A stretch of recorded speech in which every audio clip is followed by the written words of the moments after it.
theyeshiva.net. So we're holding Ois Vav, chapter 6 in the Basi L'Gani Tovshin Chav Gimel, Basi L'Gani 1963. In this kuntras, it's page Yud Ches. Se'iv Vav. He goes now down to the next level. It's a series of how things devolve. V'hinei av she'yirida haniskeres la'el hi lamata adein tachlis mikol makoim gam yirida hachi tachtoina zu eina ele bedargas she'en bebchinas hakdusha oy sheshayachim al kol ponim lebchinas hakdusha ve'ein zu yirida hachi tachtoina mamash. Everything that was discussed till now which is the descent, the transformation of Ein Sof into reality. That was called Lamata, Adein Tachlis, which means Adam Kadman, Atzilus, Bria, Yitzira, Asiya, and then even to the grass that we spoke about in the previous class yesterday. The physical world, the very physical world. In other words, the lowest dimension of reality. When I say lowest, it means in the sense that its separateness seems intuitive, and the oneness is counterintuitive. But that's all levels that are either Kedusha, holy, or at least they could be connected to holiness. At least there's a neutrality there. The physical world is not, we don't call it evil, and it's not bad. On the contrary, it's the tool for living. It's the place where our souls and bodies function. We can't live without food. You can't live without fruits, without vegetables, without money, without your body, and without everything that we enjoy and use in this world. From the oxygen to the plants, from the animals to sunlight. So either we're talking about Kedusha Mamish, or at least it's connected to the world of holiness. So that's still not the Lamata Adein Tachlis. That's what he says. It's not the lowest Yerida, it's not the lowest form of descent. And to qualify, the descent is very profound, because already leaving the world of Tzimtzum is already called Lamata, already post-Tzimtzum. But you can't compare to Oir without Kalim, to Oir with Kalim, but it's still all Achdus, to the Oir where there's Pirud, until Mamash, the physical world. So yes, a Yerida it is, a big descent it is, but he says, Ein zu Yerida achi tachtoina Mamash. Here comes the next piece in the Maamer, the Basi L'Gani of the Rebbe Rayatz in Ois Yud Gimel, sheyesh Yerida G'dayla Yosef. There is yet a deeper descent in Ein Sof, k'may sheba b'haribui tzimtzumim halemes v'esteidim, at sheyachel liyas davar ha'hepech melakus legamri. The Ein Sof goes through so many tzimtzumim. Tzimtzumim means filters that contract, right? The word tzimtzum means to contract, to shrink, or to dilute, or to cover up, to eclipse. So many halemas. Halemas means concealment. Hasteda means blockages. And you see it's three different words, tzimtzumim, halemas, and hasteda. It's three completely different conditions. Tzimtzumim, the light is coming through. It's just very limited, it's filtered. You understand? It's like a teacher is presenting a very deep idea, but it has to be with tzimtzum. You have to have the right words. You can't say extra things. You need metaphors. You're giving the message, but the message is coming through. It's like the light of the sun, right? That comes through the window. The light of the sun is coming through. Yes, it's not coming through with the entire intensity of the sun, Baruch Hashem, because we would all become French or American toast for breakfast. But the light is coming through. We know we can appreciate it and enjoy it. That's tzimtzum. Helam already means that it's concealed. That's already a different level. That's already another layer. It's concealed. Hester means there's a blockage. That's where That's where the action happens. There's a blockage, which means it's not just that the light is concealed. It has to be concealed, but there's a whole substitute that is created. We'll see what that means. A whole blockage system that's created where you can't even have access to the original because it's blocked by all forms of blockages. There's like bodyguards and and walls and protectors. It's not just the light is concealed in order you should be able to absorb it. There's a whole other element coming in. So the Ein Sof goes through the Tzimtzumim and Helemus and Estadim. To the point that there's now a reality that's possible, that's Hepech Belikus Lagamri. Not that it's Kedusha, not it's even connected to Kedusha. Its very identity is the very antithesis. Hepech means the opposite, the antithesis, and not partially, but completely of Elikus. Sometimes you have something that opposes you, but that's not completely. You say it's Hepech Belikus Lagamri, its whole identity is completely opposite. There can be complete forgetfulness. L'gamri means complete, right? Gamur, complete forgetfulness of the source, of the oneness of Hashem.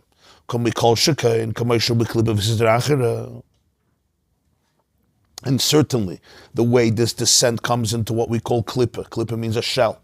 And sitra achra, which means the other side.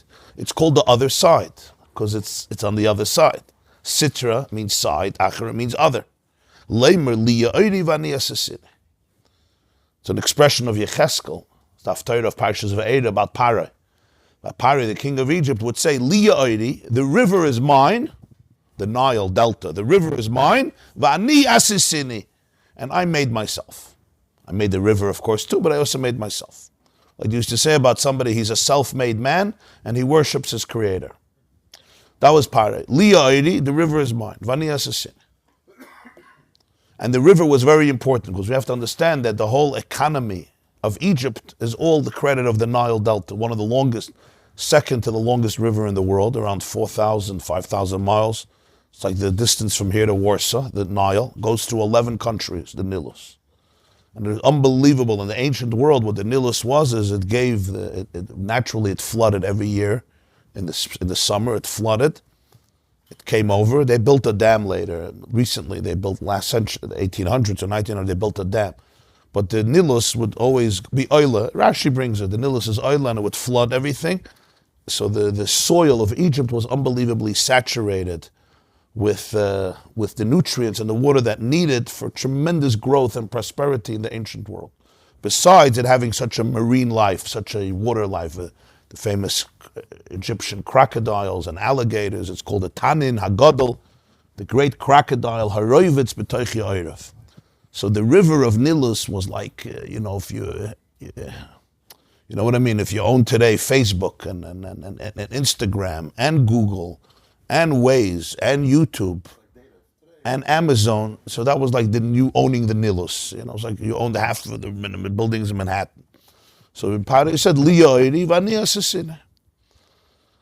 So that's the ego in the opposite extreme. The question is, do you say this is Ein Sof Lamata Adin Tachlis? That's the question. See, here it's already going to another, you're not talking about a blade of grass. Yes, where a scientist could look at a blade of grass and not see the full truth.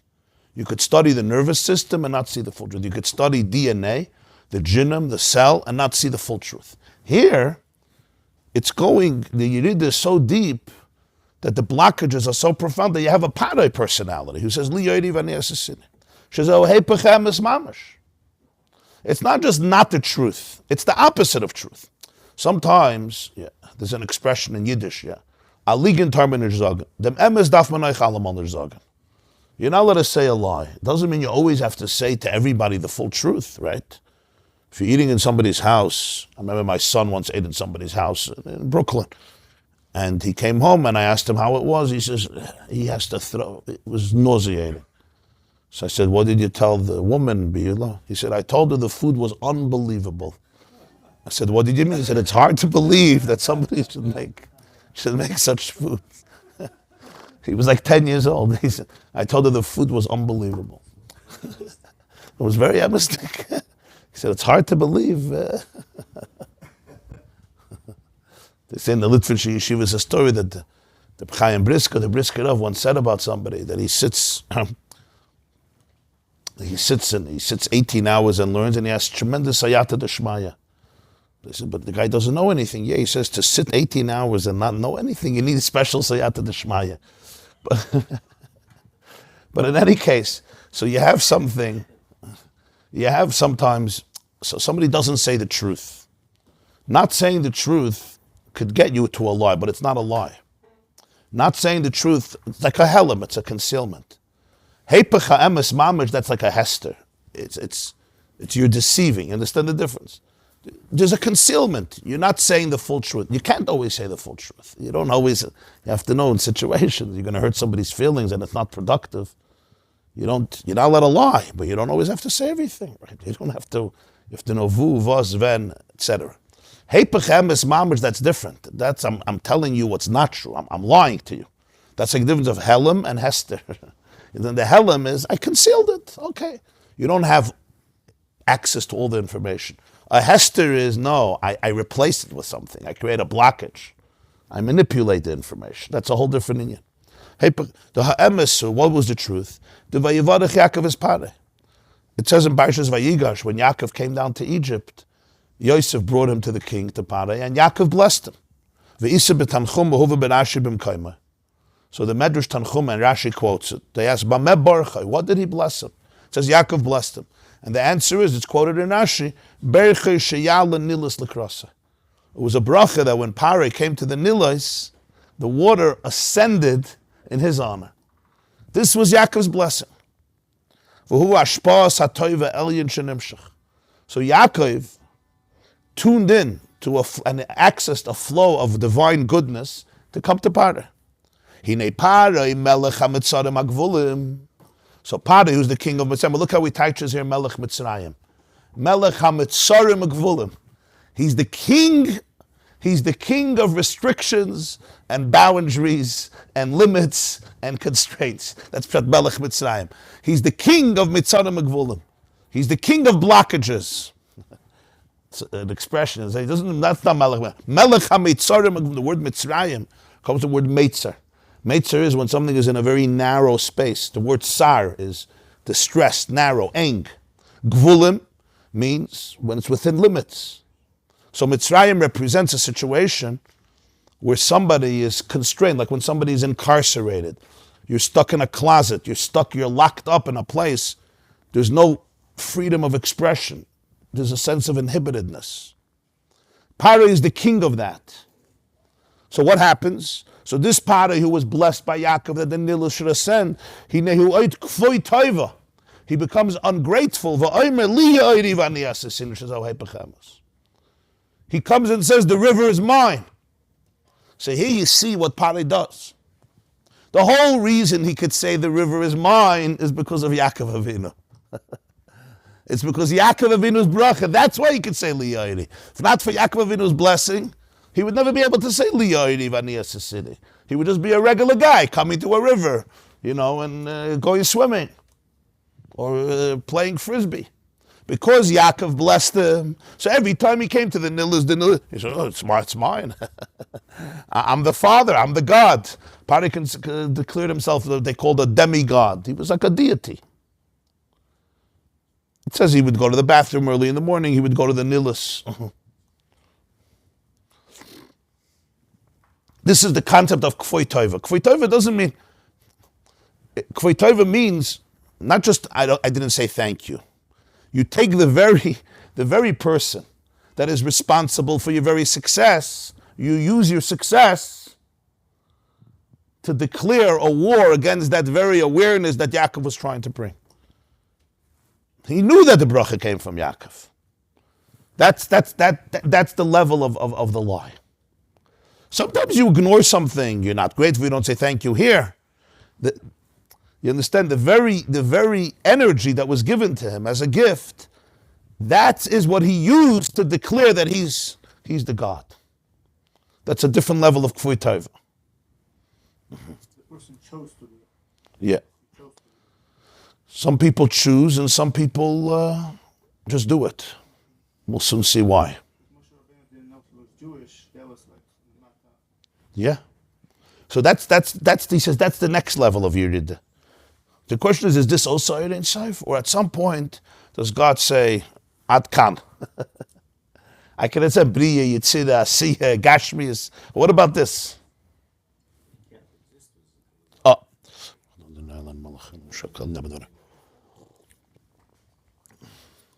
So the fact that he can't exist without it, I understand. The shaila is this called Hashem could create a reality, or is this reality a gili of Ein Sof? You understand the difference? God can create whatever he wants. He can create evil. I get it. He can create a mashugana party. He can create a grateful party and let him live. The shaila is if this is a gili of Ein Sof. That's already a big question. In other words, deep, deep, deep down. At the surface, he's a kfui tova. Deep, deep, deep down, what is it? Is it redeemable? If it's Ein Sof, it's redeemable. If it's unburdened of its facade, you'll see that it's infinite light. Or not. Or do we stop at some point? And we say, you're out of the pale. You don't say, Lo yidach menu nidach. That's the shaila. Because you're talking about this concept of li yoyri v'ani asasini. It's very... and you see the ungratefulness of Pari. He calls him a kfui tova, melech hamitzarim ugvulim. He called himself a god, but he was really the king of restrictions. He was trying to be a god, and in being a god, he became the king of inhibitedness. You understand? Huh? Yeah. He wanted to be in control of everything, so he was controlled by his control. Right? To the point he didn't even have, at some point he didn't have free choice. The joke of the situation is this God couldn't have free choice to decide things. It's like an addict. Yeah. Similar, yeah. And the Nilus would come up to him. It's an interesting thing. You see the difference of Moshe and Parah. It says that Moshe didn't strike the Nilus to turn it into blood because he was thankful to the river. Why? Because it protected him in the basket for a few hours. That's what saved him in the basket on the Nilus, so he didn't strike it. Also for Kinnim, for lice, he didn't want to strike the earth because he buried the Egyptian in the sand and it protected him, whatever, for a few days, for one day till Parah found out, so he was sensitive. He also had the ability to give that bracha because the waters would rise up to them. Perhaps, yeah, could be. So Moshe wouldn't strike the Nilus. Why? Because it protected him for a few hours. So now look at the difference. Moshe Rabbeinu was protected by the Nilus for a few hours, and therefore he had this sense of gratitude, even though it's water. It's not a person, it's water, and he wouldn't strike it. Parah, the Nilus went up to him every time he came there. So how did he show gratitude? Every morning he went to urinate over there. You understand the difference? It tells you exactly the profile of people. One person helps you for a few hours, so the rest of your life you remember it and you're sensitive. And the other one, you come up to me.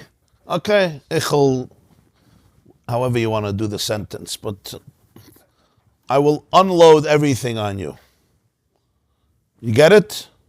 It's different, right? Like there's an expression, I think it's in Medrash somewhere, when you take a loan from somebody, give them little rocks. So when they start throwing rocks at you, there should be small ones, not big ones. Somebody helped him. So you use that very help. It's like if I'll give you a gift of money because I love you, and then you use that money to take everything away. It's like a Gemara in Gittin, the mice over there. So you understand, that's the Nakuda. It's not just you're not grateful. You manipulate the very energy. But this is a mashal for everything that happens. So you take the very bracha of Yaakov and you use it against Yaakov, against the whole idea of Yaakov and against his children. The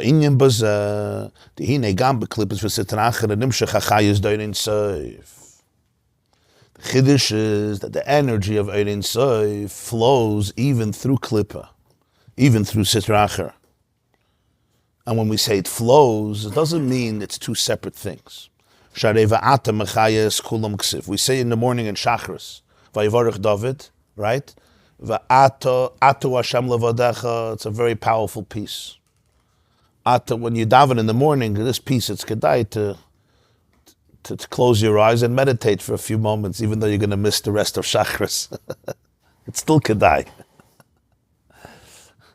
Atu Hashem levadecha. You're alone. What says you're alone? Ata says Hashemayim Shmei Hashem. It's not that I don't know that there's a world.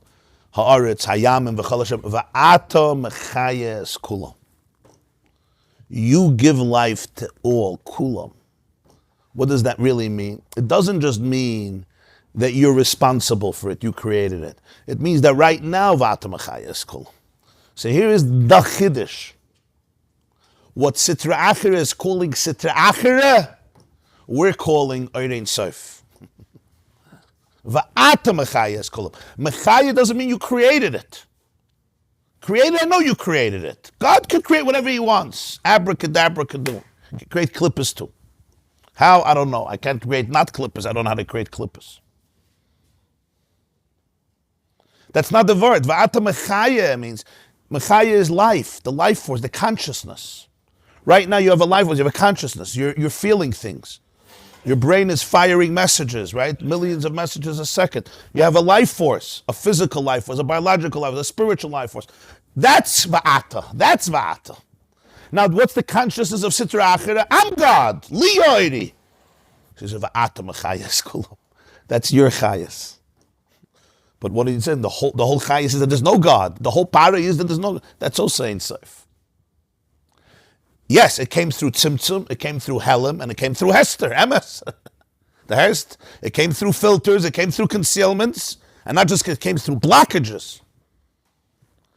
To the point that the Ein Sof is giving life to somebody who's screaming, I'm the only God that counts. Like Pari told Moshe, Lo yadati es Hashem. I don't know of anybody else. I'm the God. In other words, the Ein Sof is breathing and breathing a lie.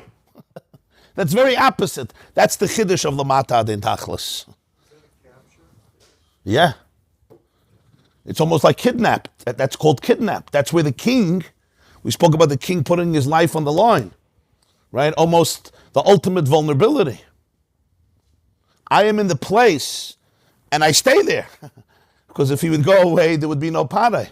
I remain in the place that is completely opposite. Well, why? Because there's going to be redemption. Because I believe in the possibility of redemption, of Dir B'Tachtonim, of L'Yidach Menonidach, of Gula.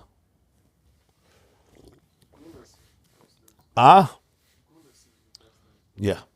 Galus is because there's Gula, like we spoke on Shabbos the Gashir. It's not that Gula comes after Galus. Galus comes after Gula. Because there's a vision of Geula, therefore there's a Galus to facilitate that. It's not once there's exile, there's going to be redemption. No, the whole reason there's exile is to facilitate redemption.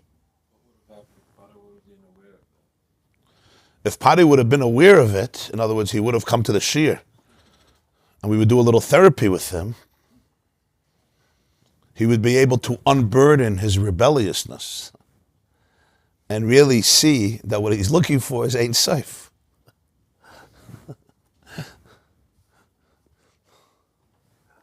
Who did Pari destroy at the end? Himself.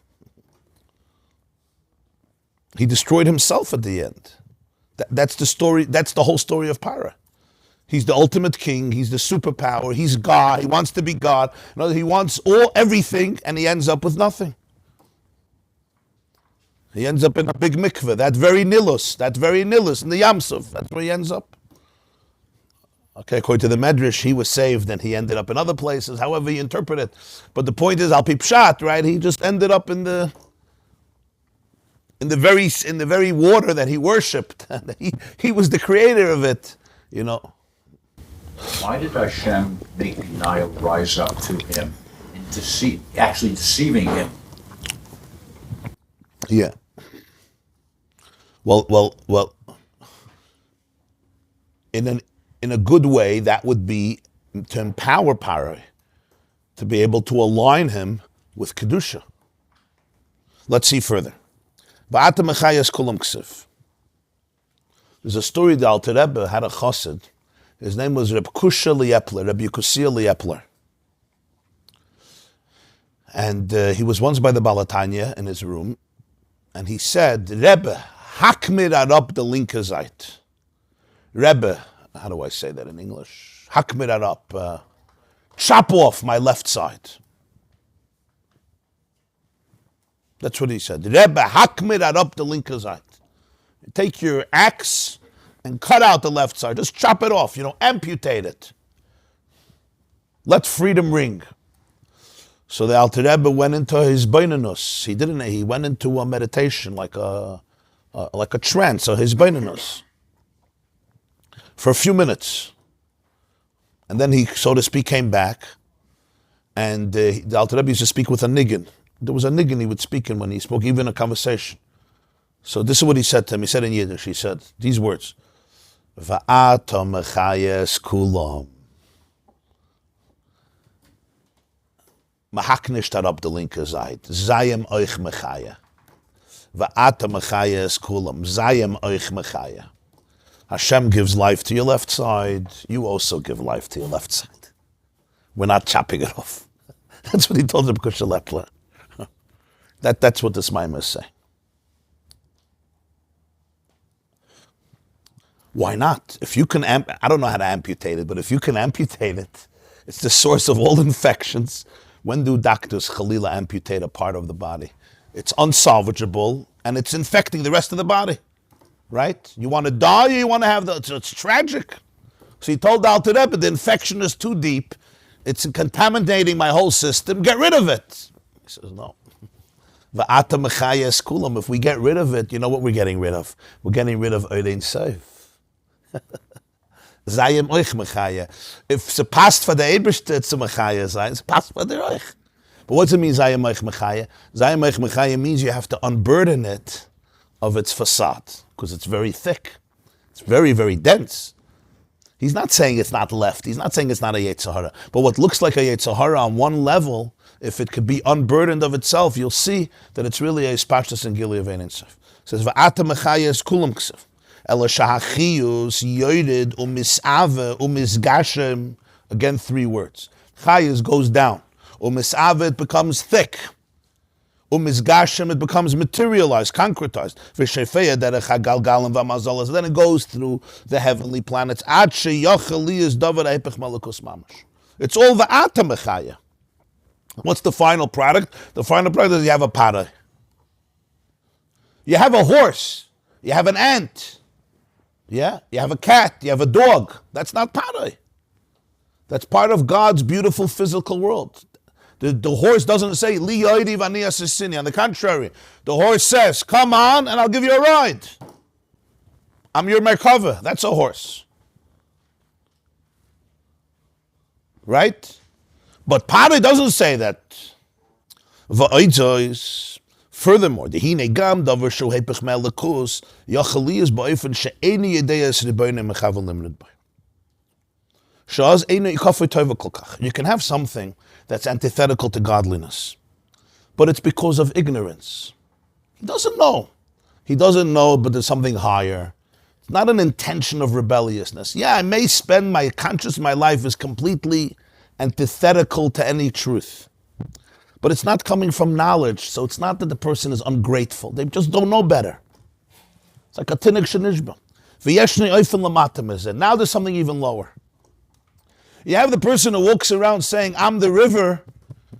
The river is my shaita. He doesn't know. Fine. Say that. It's also not nice, but it's not a kafui tova so much. I know. Pari knew who gave him the bracha. He wasn't a shaita. He knew what happened before Yaakov came and when Yaakov came. He knew. He knows.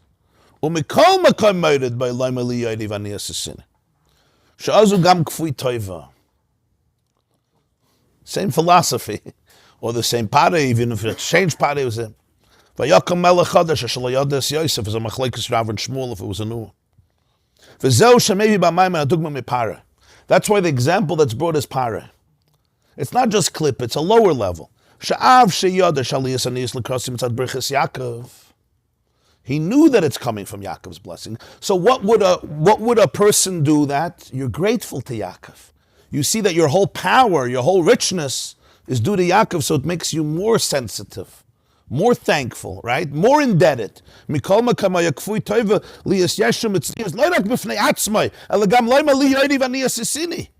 not just he was arrogant on his own. He made the river his. So you take the very, very blessing that was given to you, and you pervert it, you twist it so much that becomes the source of your rebellion. You're using this very energy. Why is that such an important example? Because that's the story of Eirein Sof Lamata de Tachlis. So it's not just that it goes down into very low spaces. It goes down into spaces where you take the Eirein Sof, the power of infinity, and you use it completely against Eirein Sof. So now you have completely two different perspectives. From the perspective of Chitzonius, externally, you have a Pare. You have the lowest level. Lamata de Tachlis. The Chiddush here is, if you can really have the courage to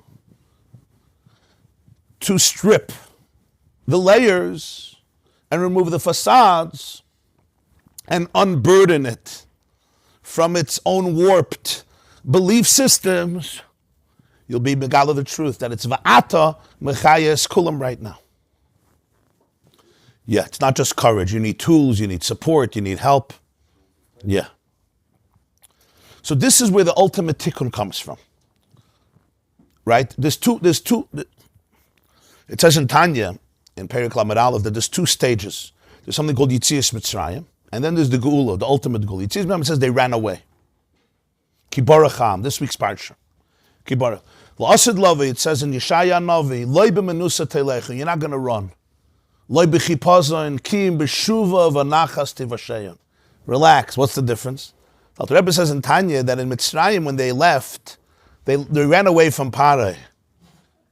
They ran away from Mitzrayim. You know why they had to run away? Because they left Pare, but Pare didn't leave them. They left Egypt, but Egypt didn't leave them. It was inside. That's what he says in Tanya. So you have to run away from a part of yourself. By the Geula, it's going to be the complete tikkun. You don't have to run away. Because not just you left Pare, Pare left you also. Why? Because Pare himself Mitzrayim is transformed. It's known as the two stages of Eskafia and Eshapcha. Eskafia means you have a Pare inside of you screaming Liya Oidi, but you don't listen to it. You're aware of it. Right? You're exposed to it, but you don't let it define your life. Eshapcha means you transform it. That's a much deeper stage. And that comes from the understanding of Eirein Sof Lamata de Tachlis. That's why you see in healing methods, there's also different healing methods. For example, take OCD. I'm just giving you them. There's a way of dealing with it. It's not a simple issue. The way of dealing with it, what they call exposure therapy. You're exposed to it, right? And you have to replay the same scene. But the way you deal with it is, you know about it. But either you consciously choose not to be defined by it, to ignore it, to put it in its place, kivarach ha'am, but you're always running away from it. There's a much deeper level, eshapcha, that's what we're talking here, saying, can you unburden the very OCD feelings, and then you'll see what's really the pnimius of it. I'll just give you one example for this, because there's different models today. One of the models that's very popular in recent years, it comes from a guy, Dick Schwartz, known as IFS, Internal Family Systems. It's just a very useful technique to be able to understand this concept. There's other models also, but it's a very powerful technique.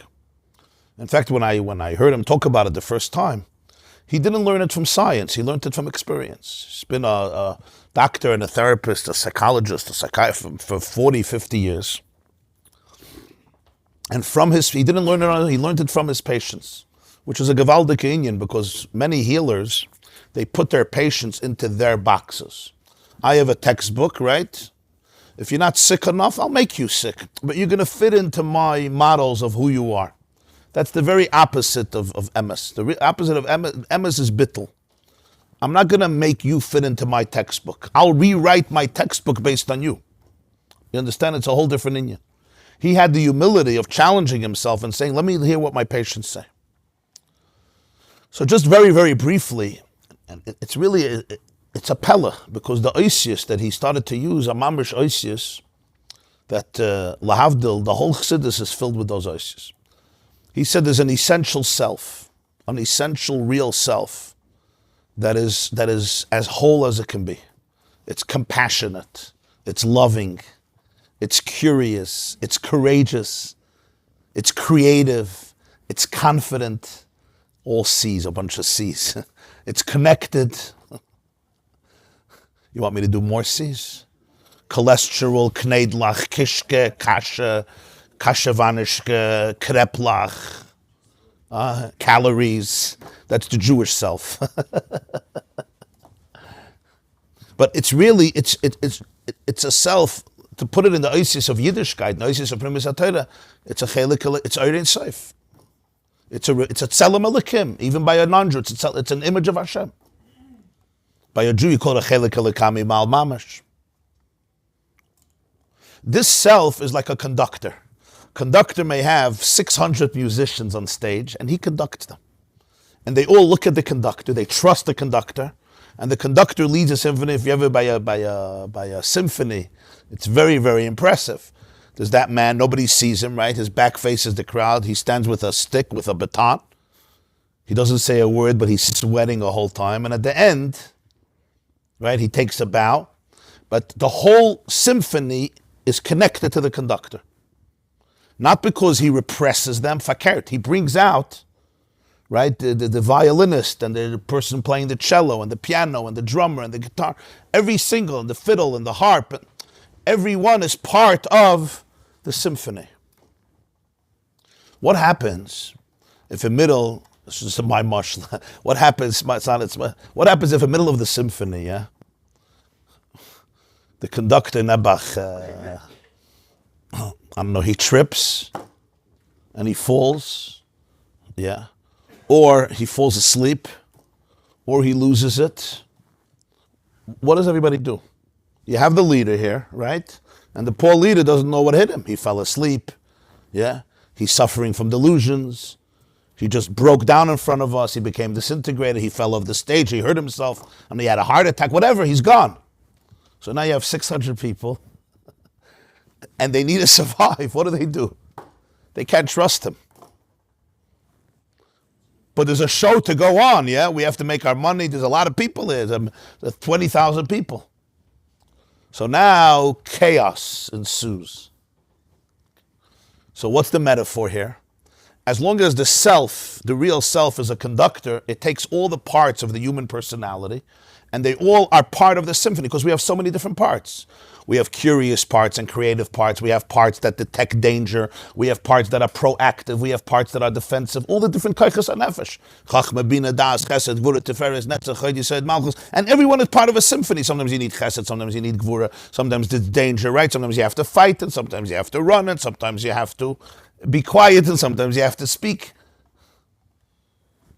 But what happens, taking an extreme example, of that self, it's not so extreme actually, it happens in so many lives, if that self has been wounded terribly,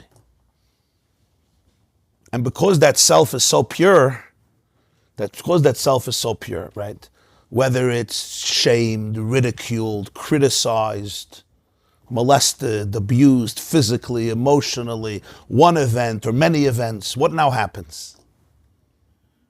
So this is where something very serious happens. And that is, this self goes into golus. He actually calls it exile. It's a fascinating thing, because throughout Tanya, the Alter Rebbe always says that a neshama could be in golus. It's an exile. What's pshat in exile? You hide it away, you close the door, and you say, you stay there. For one of two reasons. Either we can't trust you, because there was a whole symphony, and what did you do? You were the one who allowed, right, terror to happen. I can't trust the self. Boom. Or maybe on the contrary, I have to protect the self. It won't be able to protect itself. So now all the different parts start playing roles as managers, as protectors. In Chassidus, it's called klippus. They all now become cover-ups not to allow anybody or you to get back to the self. It's too dangerous. Because that self will never be able to protect you from danger. Look what happened when you were 3 years old. Your self didn't protect you. I'm going to protect you. So now this part maybe that was supposed to be there in order to detect threats now takes over the life. So I may be a very angry person, or I may be a very anxious person, or I may have terrible social anxiety. What's really happening? That very, very part that maybe loves people and loves to schmooze with people. But it knows that the eye is shameful, the eye is unworthy, the eye is garnished. Right? So if I hang around with people and I schmooze, you may find out who I really am. I can't afford to do that. I have to stay in my bedroom. I could text on WhatsApp. I can't be with people. So I come into a wedding and suddenly the social anxiety. So what is it? So one person will tell you, ignore your social anxiety. What we're saying is no. Every single part assumed a klippah really in order to protect in its own warped way the Ein Sof, the neshama. Now this requires so much empathy. You can't force your way through because those klippahs are very strong. He calls them the self, and then you have managers, protectors, and firefighters. The managers, they manage your life, and they know it's like the gaboyim by the Rebbes, you know? They don't let you in. That's managers. They're protectors. All they want to do is make sure you don't have access to the real self, whatever they need. They become aggressive, they become depressed. The main thing is they'll avoid contact. Then you have a firefighter.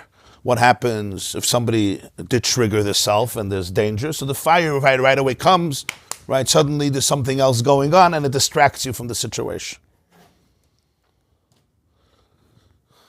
Where does healing come from? You have to speak to all those parts and say, Tayere Kinderlach.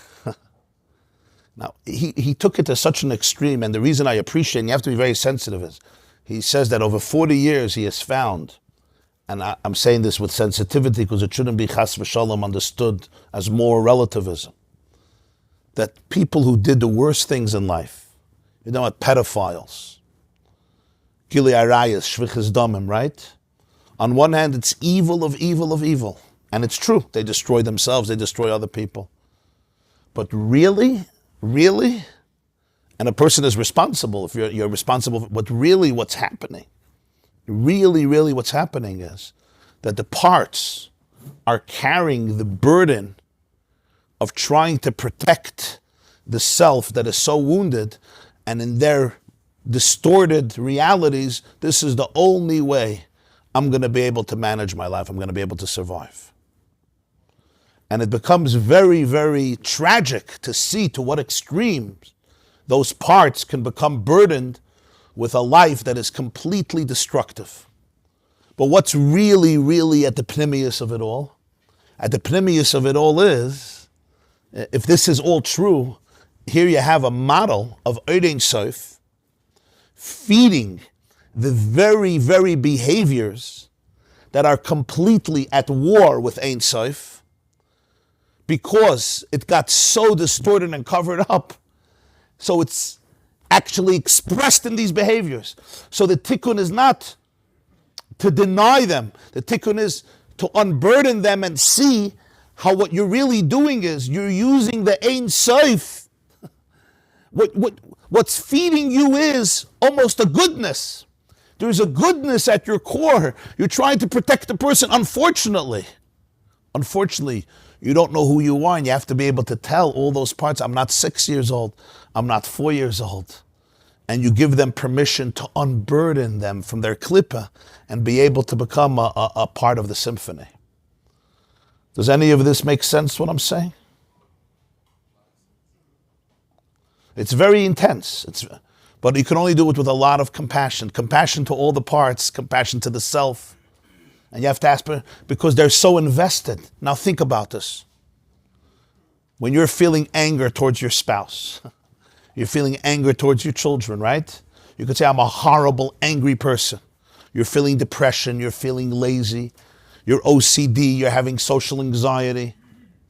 All these things, all these geschmacka things that people are dealing with. I'm having this one is addicted.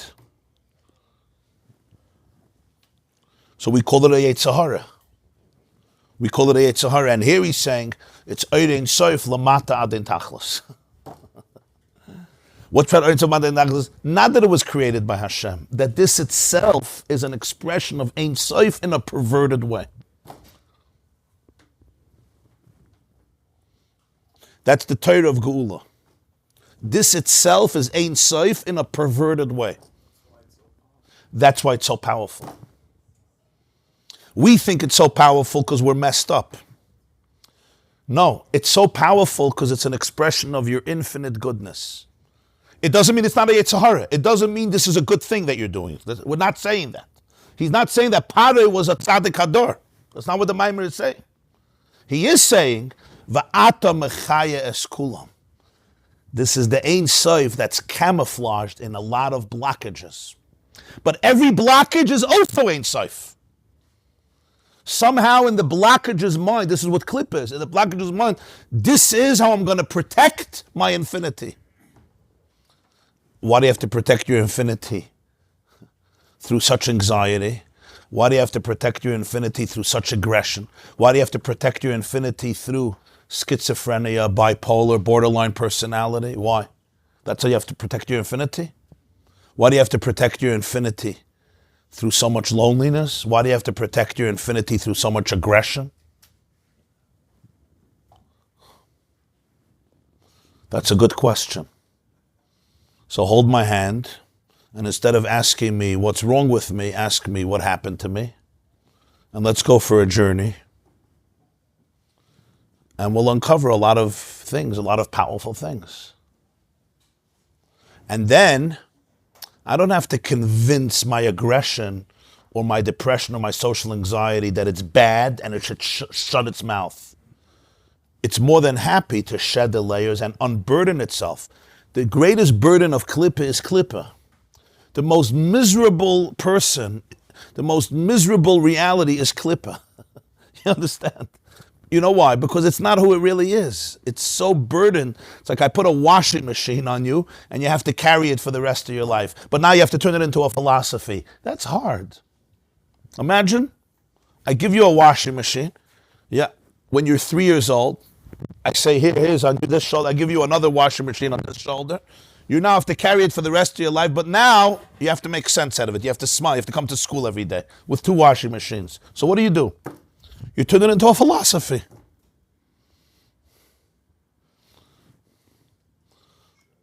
I see some of you are smiling. You understand what I'm saying? And that's what we do. We have a whole philosophy about it. It's a punishment for a previous Gilgul. I'm going to get more Gan Eden. I'm going to go to Elam Haba. I'm a little different. Whatever it is. Of course I can't play by recess with other people. I don't want people to see 2 washing machines on me. Now it's time for a shidduch. So you have to go in with 2 washing machines. How do you do that?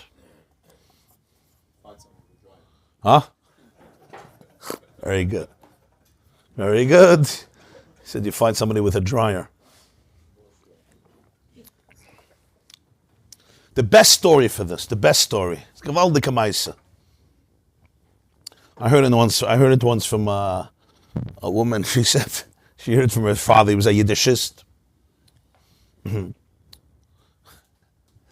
There was a guy, he wanted a beautiful suit, and he got the most expensive silk Italian fabric. It's a very, very deep story. And he went to the tailor, and he gave him the suit, and he measured it, and he said, I want our suit, our zoinsen, our zelches. It should be the beauty of the century. You came to the right person. You came to the right person. Anyway, he weaves the suit, he designs the suit. 6 weeks later, the client comes back, the customer comes back to try it on. He puts on the suit. Never. Right? First of all, the pants came down till below his knee, right below his knee. It's a suit, going to a wedding. So the tailor says, listen, it's true, there's a problem here, but I have an idea. We're going to pick up your right foot, which is anyway good for exercise. You'll pick up your right foot, and the suit will fit perfectly. So he picks up his right foot, and Baruch Hashem, it goes down. Psst. And he has an assistant there who helps him out. And goes, psst, you never saw such a beautiful suit. Then he takes a look, and he sees, he sees that on the soldier, on the shoulder, it's very baggy, it's very big. He says, yeah, you have to pick up your shoulder. It's also very good for exercise, and that way it'll work. Then he sees the problem that the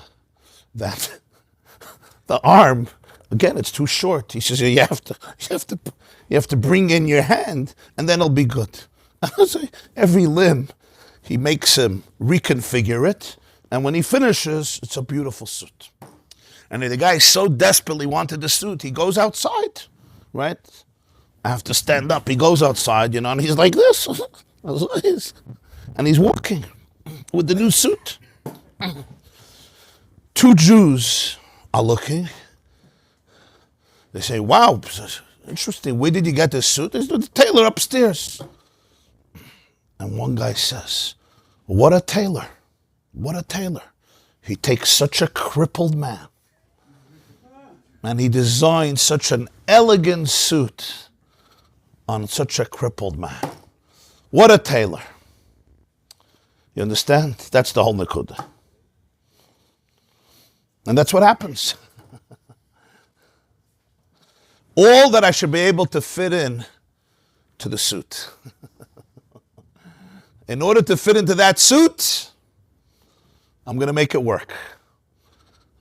I'll be emotionally crippled, physically crippled, spiritually crippled, but the suit, there comes a point in life where you say, you know what? Why did I ever have to fit into that suit? Maybe I need a different suit. The Chaver Artaifus. Now, it's easy to talk about this. When it comes to experience, it's a whole different world. Somebody asked me yesterday after the shir, is the main union of Chassidus understanding or experience? I told him experience. He was surprised. He said, most rabbis just talk. That's the problem. But talking, it's good to talk. It's good to talk about this. It gives a model, but it's nothing like experience.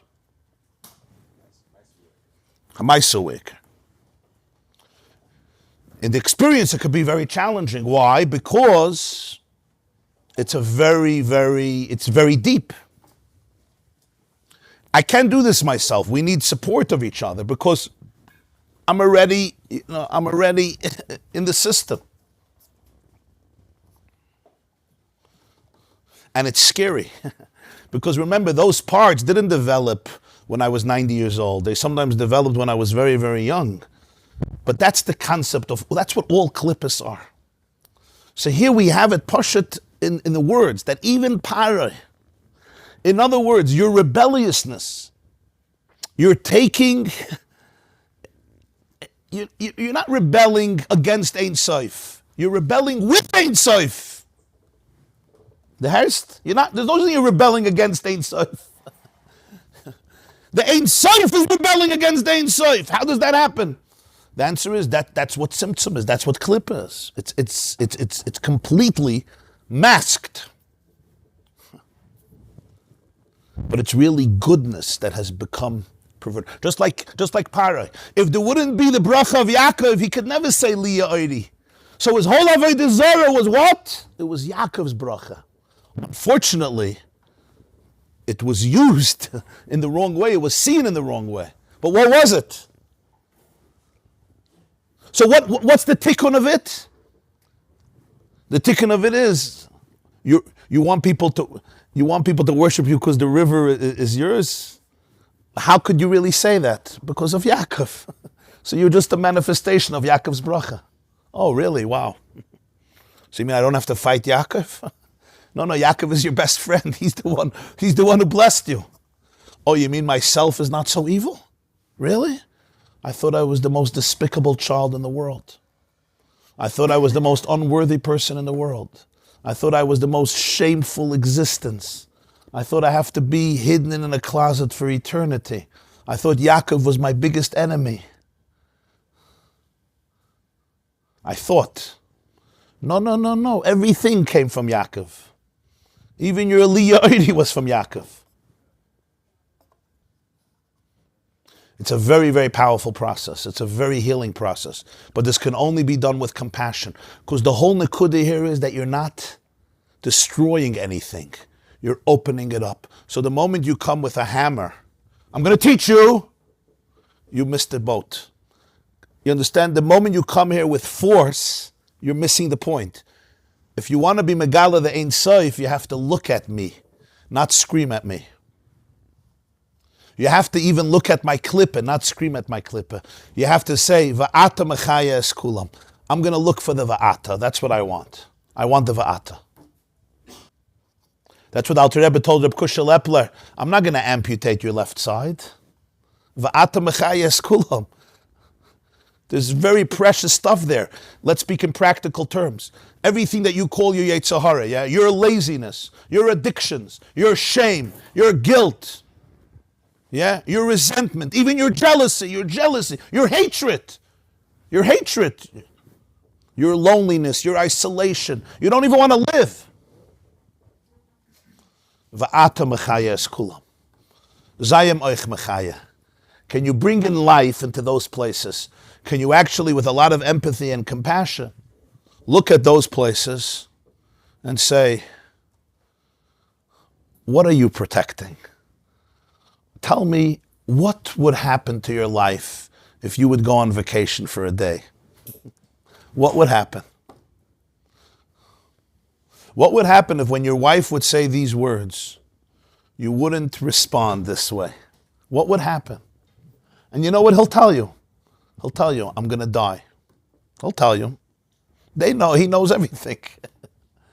I'm going to die. I'm going to die. Literally, I'm going to die. I won't be here to tell this story. Wow. And then you don't say you're Meshugana. You say, wow, I'm sorry. I'm sorry. So everything you're doing is, yeah, to protect your wife from having a husband who's going to die. In other words, you really love her. You don't want her to be an almana. Wow. Wow, you're brilliant. And you know what? You have to even thank them for doing this service for so many years as a Tinnik Shenishba. This is not your ideya. Part is called your ideya. If I did this when I was 4 years old, when I was raped or molested, this is not your ideya. This is pre-verbal. So I've created such a fortress with bodyguards, with managers, with protectors, with shaymanim, right? Simply to be able to do God's will, to be able to live. There's a mitzvah, you have to live, not die. Unfortunately, this was my suit. And I had to fit into my suit rather than have the suit fit me. It's such a deep story because we always have to ask, am I living my life to fit the suit that somebody else wove? And my whole life is to fit his suit? Or maybe it's time to say the suit is going to fit me. I don't care if it's a cheap suit. I'm fine. I don't need an Italian suit. Switzerland is echt good for me. If need be, it will be Muncie or Williamsburg is echt a good suit. It won't be an Italian suit. Huh? You think we could survive without Italian suits? Thinking question. Moshe had this box hat. This is like he dealt with it. Yeah, Moshe didn't have, Moshe was v'nachnu ma, Moshe was bittul. That's like called accepting.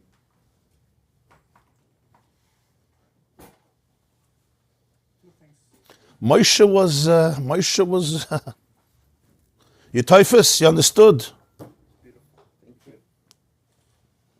So by power of compassion and empathy wouldn't work because Hashem was the one.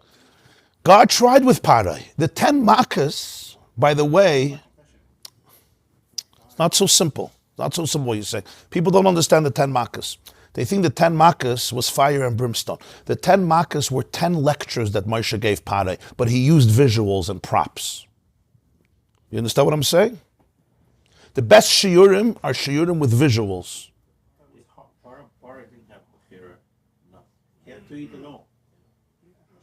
You see that till the end, Pari never got angry. At the end, right, he tells Moshe, you come once more, I'm going to kill you after Chayshach. Why didn't he say right away, I'm going to kill you?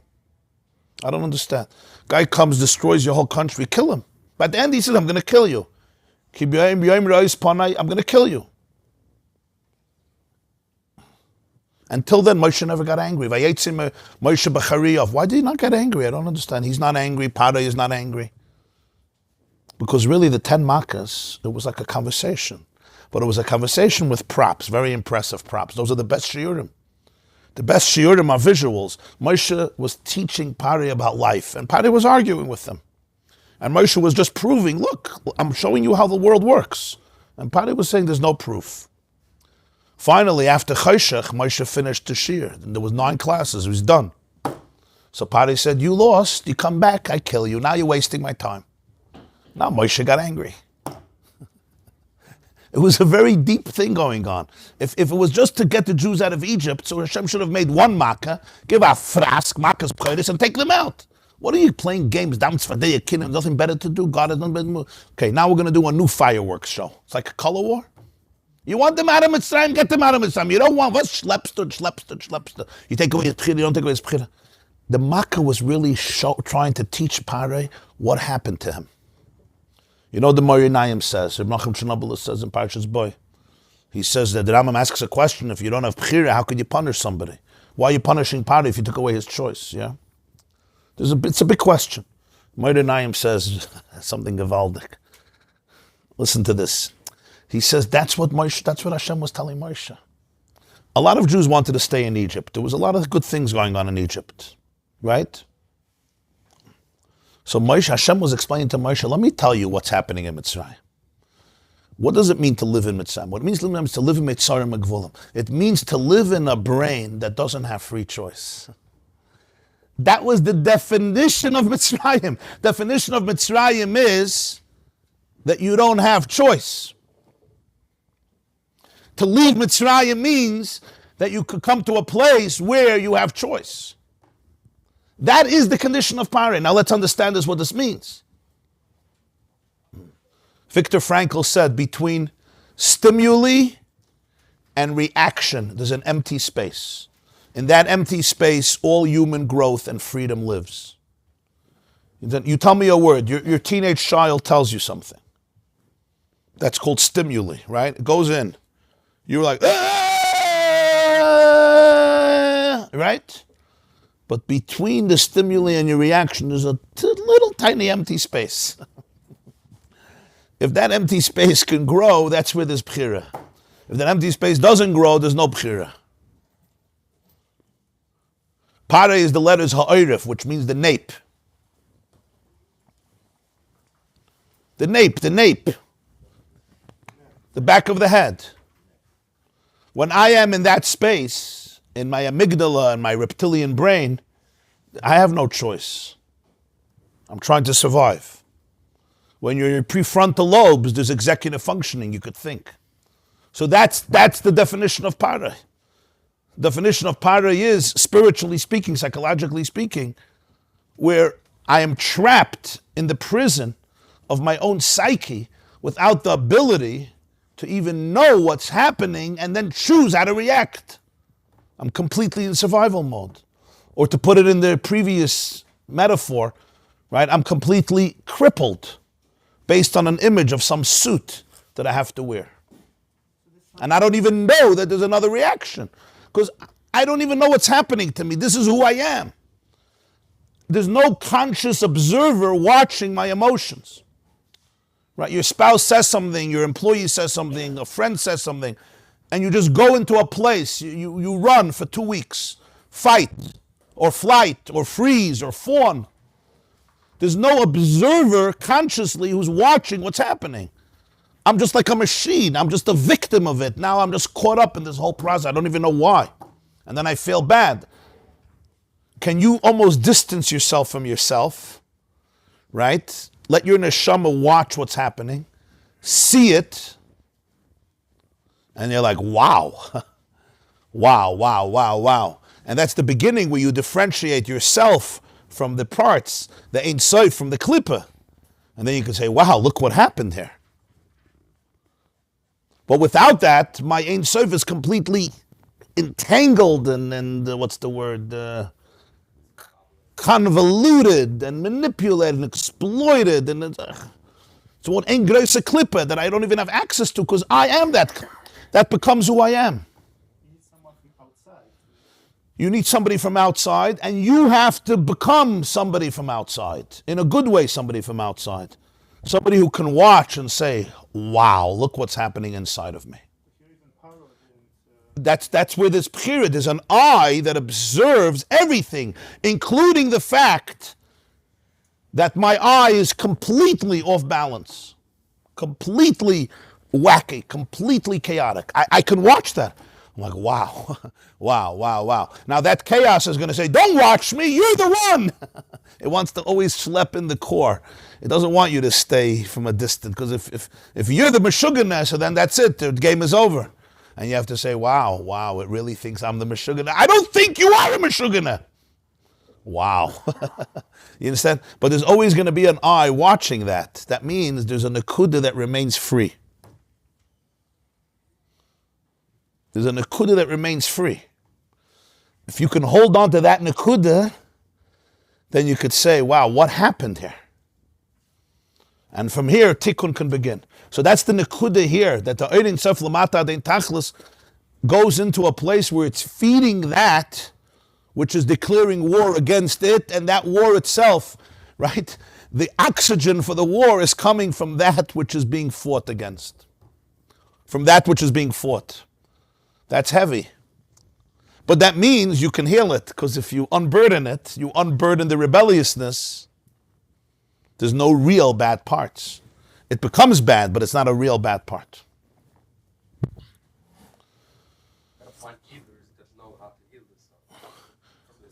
We need healers, we need support, we need to support ourselves, and we need to support each other. We can't do it with judgmentalism and negativity, because then my parts become more protective. I'll shut down even more. Right? If you come to me and you say, you see how dysfunctional you are? Then what do? I'm like, oh, here's the same threat just happened, what happened so many years ago. I'm like, okay, you're not going into my life, and suddenly I feel angry at you, I feel distant. That was very painful. So we have to understand that the only way to go through it is through compassion. Rachamim, midas harachamim. So Moshe and Parai actually had a language with each other. Because Moshe was an neshama d'Atzilus, and Parai was all the way lamata dein tachlis. So when Moshe spoke to Parai, it was very, very intense. The Alter Rebbe says when Moshe spoke to Parai, it was Atzilus speaking to Shalosh Lippos Atmeyas. It was Atzilus speaking to Shalosh Lippos Atmeyas. The lowest klippas. They're called the 3 unclean klippas. So on that issue, Klippa is not an individual. Klippa is a protector. Yeah. Klippa is a protector. But when you say there's a koyach hatuma, that's a misnomer. Yeah, really. But in reality, the klippa doesn't call itself a protector. With a banana, the klippa calls itself a protector. I'm here to protect the banana. I'm not here to replace the banana. In me, the klippa doesn't say I'm here to protect the banana. The klippa says, I'm not letting you get to the banana ever. And in order for you not to get to the banana, I will never say I'm a protector. I will say, I am the banana. There's no other banana, you shaita. It's in the klippa's view of itself in a Yeah. way that it is. Yeah. And that itself is Gilui Ein Sof. And that's the Nekuda. It's a revelation of Ein Sof. It's the way the Ein Sof is revealed in distortion. Because the Ein Sof went through Tzimtzum, Helam, and Hester. So it could now express itself. So the clip is very comfortable with Ein Sof because the Ein Sof is now tailor-made to the suit. This is the Ein Sof allows itself, so to speak, to get crippled, to go into disassociation, to go into trauma, in order to heal the world. Now think about the positive sense. When that happened, when you were 3 or 4 years old, this is already deeper than IFS, because this is Chassidus. Yeah? Over there it's just a clinical model, which is important, but here it's much deeper. It means the Ein Sof was there. So the self really never left.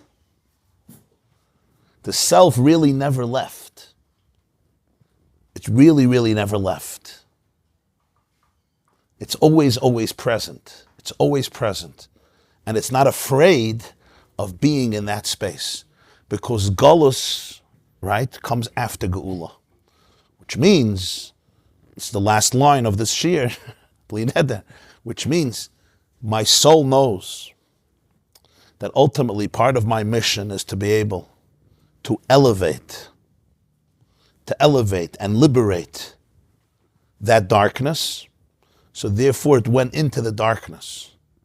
Just like here, it doesn't start with klip, it starts with Ein Sof. The Ein Sof goes lamata ad ein tachlis in order to achieve the Basi L'Gani, the Iker Shchina B'Tachtonim Haisa.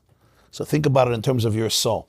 Your soul is aware of its power to be able to go inside the most detached places, and ultimately it will prevail and bring it all back up.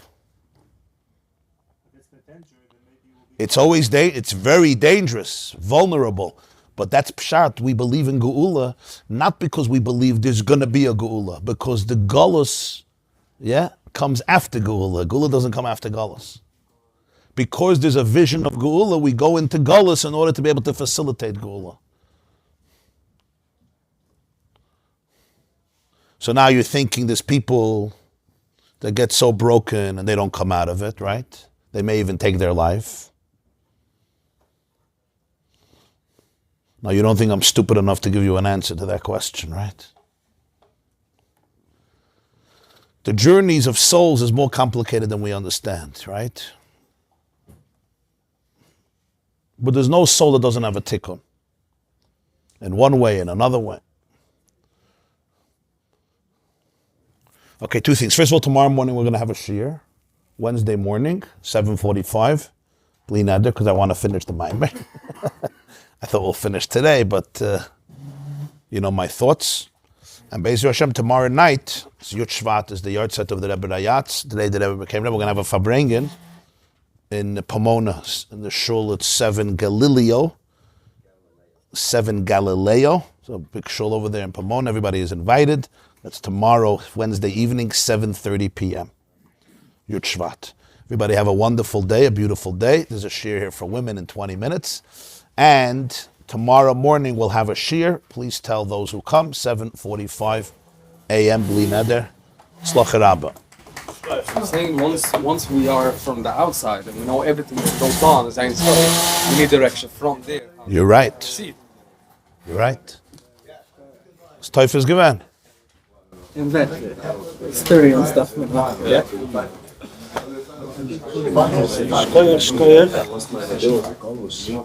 So each Shevat kommt noch einmal der Masse. Was? Welche Meise? Ich habe es hier auf dem Weg heim kann laufen. Welche Meise? Masse mit dem Jid, der Maamer, was hat gehört vom Rebbe. Was hat gesagt, wenn Rückgang zum Schweren. Meide dick. An eigenartige Liebschaft. Gedenk. An eigenartige Liebschaft. Was Teufels gewählt? Was macht der Bruch im Abayim von England? Ja, mit sich begegnet. Yad Kislev, ne? Was Teufels gewählt?